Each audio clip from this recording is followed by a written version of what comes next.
From the University of Maryland's Robert H. Smith School of Business, this is the Smith Report, Summer Edition. I'm Carrie Handworker from the Office of Marketing Communications. This summer, we'll feature a series of conversations with Maryland Smith MBA students working as interns. This week, we're chatting with Monis Khan. This summer, he's a programming and scheduling intern for Discovery, Inc. We recently caught up with him from his home in College Park. He's working remotely, even though his department is based in nearby Silver Spring. Hi, Monis. Thanks for joining me today. I'm looking forward to hearing about what you're up to this summer. So where are you? What are you doing?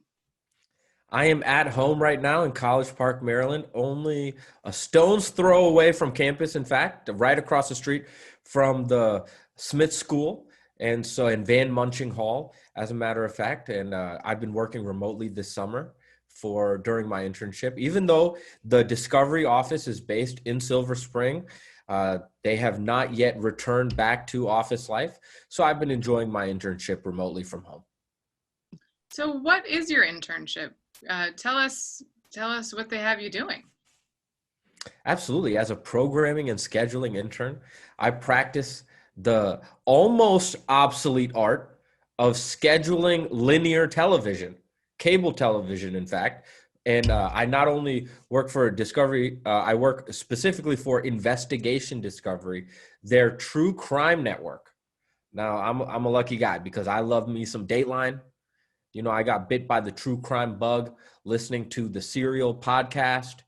And I just am now immersed every day in the lovely, fascinating, terrible world of true crime. So on a day-to-day basis, I'm looking at our ratings, Nielsen ratings, on how we're performing, not only when people watch us live on television, but also up to, they call them L+3, live plus 3 days of watching on demand. And I'm comparing ratings week over week, and I'm comparing how we're performing to our competitors. And also just looking at the broadcast and cable landscape at large, seeing what trends are going on, what type of programming we're coming up against, and how to schedule versus, for example, right now, versus some tentpole events such as the Olympics. That's great. So how did you land the internship with Discovery? You know, listen to them when they tell you you're wonderful people at the Office of Career Services. Network. They say, you know, if you get enrolled in a business school in May before you begin in the fall, they say, hey, start looking for jobs today, start networking today, start doing your resume today. I got in super late to school. I didn't get in until July or something like that. I was very late to the party. I didn't know what I wanted to do. So I was so far behind my classmates in their pursuit of internships. I was really a lost puppy for a long time. So I did not do anything they advised me to do. I did not know anyone at Discovery. I just, I saw this job posting for programming and scheduling in particular.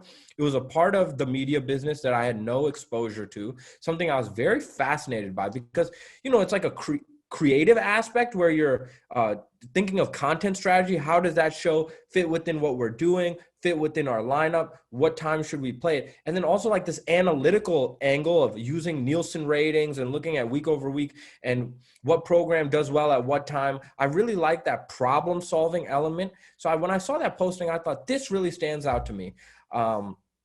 And I just applied blindly, sort of throwing my name in a email inbox or what have you, that is like, obviously thousands and thousands of people that are doing the same thing I'm doing. I didn't leverage a connection or referral, which I think is a very valuable way to pursue internship opportunities that you're interested in. But I was fortunate that unlike many of the places I applied, places that I perhaps did even leverage referrals, Discovery really valued my background and experience. And the unusual thing is that, and this is becoming more and more the norm in applying to internships and jobs, you have to record these bizarre video interviews with yourself. You're sitting alone in a room and you're recording videos of yourself answering questions. You have about 1 minute to prepare and 1 minute to answer. And apparently I did not do a bad job. I happened to stand out. Something about me caught a recruiter's eye. And this is also very important. The recruiter grew up in the DMV area, knew about Smith School, the high caliber of students that come out of this program, and thought, this guy has potential. So I was very fortunate that all these stars aligned, and the interview went smoothly. I'm a little bit older than the average MBA student. I've been around the block professionally. So once I got in the room, I felt like they felt pretty secure that if we give this guy responsibility, we can be sure he can handle it. So I think that's what helped me move through the process. That's great. So are you part of a larger intern program? And if so, what are some of the things that other interns are doing for Discovery? Absolutely. There are about 150 interns this summer at Discovery, and they are obviously working across all the different channels, the wide array of cable properties that Discovery owns.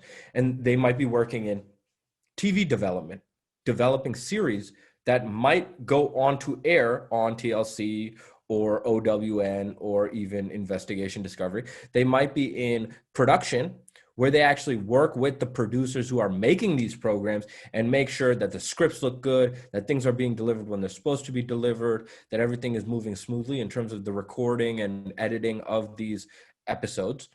They might be working in marketing or communications, whether they're doing PR, whether they're making commercials, or whether they're managing all the media that the deliverables that we are making that need to get on air and need to get on air at a certain time, making sure that those things are where they need to be.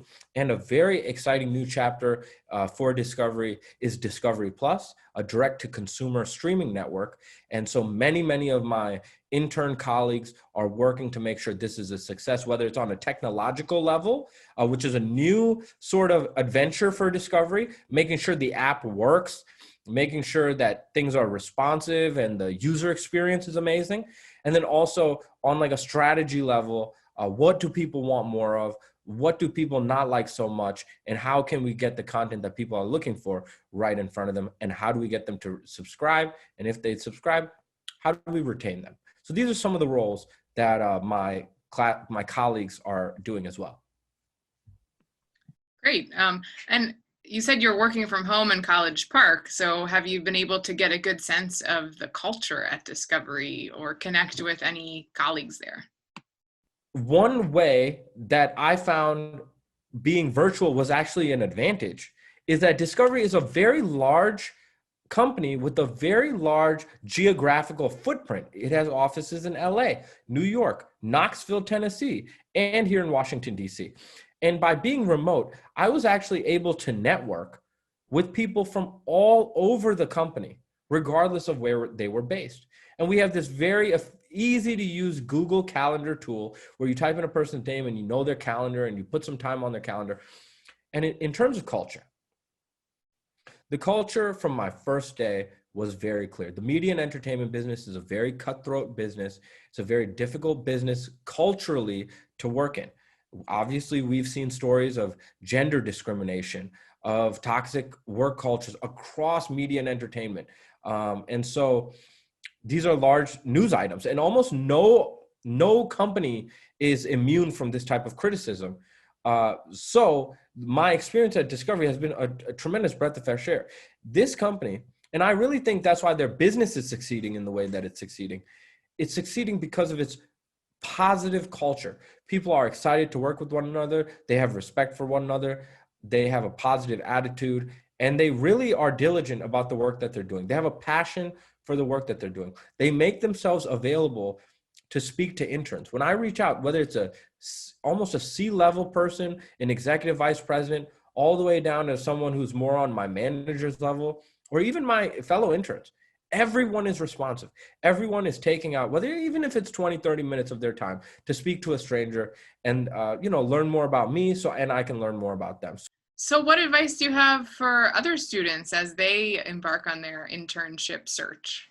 I think it's important that you don't get too high and you don't get too low. It's very exciting when a recruiter from a big name company reaches out to you and says, "Hey, we like your resume. We want to get to know you."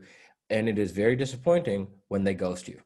I mean, this can happen to the best of us. So you don't got anything until the ink is dry on the offer sheet. So I think that it's really important to have even keel, to remember that it's a long process. And in fact, it's to your advantage to be patient throughout the process. It's to your advantage to take your time when negotiating, leveraging other offers perhaps, and understanding that you might be fabulous in the roles you're applying to, but just because a company doesn't see that doesn't mean that's not true. The way that it happens to work out for everyone is that they end up in a place that was important for them to go through. Whether that's an internship that they love and they realize, oh, I could do this for the rest of my life, or in fact, it's a place that, hey, this is not the type of job I want for myself moving forward. All of those things are very valuable learning experiences. This is a perilous, stressful, anxiety-ridden journey to finding and securing an internship that you're proud of. At the end of the day, it's a personal journey. It's one that requires perseverance. It's one that requires perspective. And the more that you put yourself out there, the more that you reach out to people for informational interviews, the more opportunities you're affording yourself. And lastly, be prepared for the moment and the opportunity. At the end of the day, very little things can change the outcome, whether you get the job or you don't. Being prepared, practicing, having confidence, communicating with confidence. These are some of the things that can help you do your best and put your best foot forward. And I think that if you're a Smith student, you have so many resources internally, whether it's faculty, career services, or alumni, to assist you and support you. So don't be afraid to reach out for help, because the community will help every single student get an internship that they're excited about and that they find fulfilling.